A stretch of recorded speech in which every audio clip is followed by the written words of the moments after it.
பணிவான வணக்கத்தையும் மன்னிப்பையும் கேட்டுக்கொள்கின்றோம். எங்களது வேட்பாளர் அவர்கள் இன்னும் 2-3 பாயிண்ட் இருக்கிறதுனால நேரடியாக உங்களுடைய வேட்பாளர் உங்களுடைய ஓட்டுகள் சேகரிப்பார்.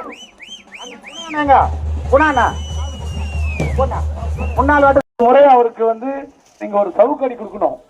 ஸ்டாலின் அரசு ஒரு குடும்ப ஆட்சி, அவங்க குடும்பத்தை மட்டும்தான் பாக்குறாங்க. இப்ப தமிழ்நாட்டு மக்கள் எல்லாம் கிடையாது. ஆனா புரட்சி தலைவர் அம்மாவும் ஐயா எடப்பாடியாரும் பார்த்து உங்களுக்காக திட்டத்தை கொடுத்தாங்க. கொரோனா காலத்துல 2000 ரூபாய் எல்லாருக்கும் கொடுத்தாங்க. உங்களுக்கு 2500 ரூபாய் கொடுத்தாங்க.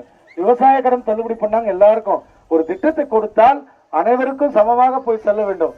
இவரு பாருங்க, தகுதி உள்ளவங்க தகுதி இல்லாதவங்க சொல்லிட்டு இந்த தாய்மாரெல்லாம் இப்படி வாக்குறுதி கொடுத்து பாதி பேருக்கு மேல அந்த பணமே வரல, பொய்யான வாக்குறுதி கொடுக்குறாரு. அதனால இந்த ஆட்சி அகற்றணும். நீங்க எல்லாம் ஒட்டுமொத்தமா இப்ப வருவாங்க, 500-1000 ரூபாய் கொடுப்பாங்க, 10வது 1000 ரூபாய் கொடுறான்னு வாங்கலாம்.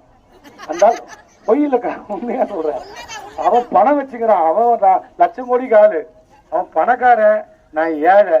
அவன்கிட்ட பணம் இருக்குது, என்கிட்ட குணம் இருக்குது. நான் மக்களை நம்புறேன், அவன் பணத்தை நம்புறான். பணத்துக்கு ஓட்டு போட்டீங்கன்னா டாடா பாய்ன்னு சொல்லிட்டு போயினே இருப்பான். குணத்துக்கு ஓட்டு போட்டீங்கன்னா உங்களையே சுத்தி உங்களுக்கு என்னென்ன தேவையோ நிச்சயமாக இங்க இருக்கின்ற பொறுப்பாளர்களோட சேர்ந்து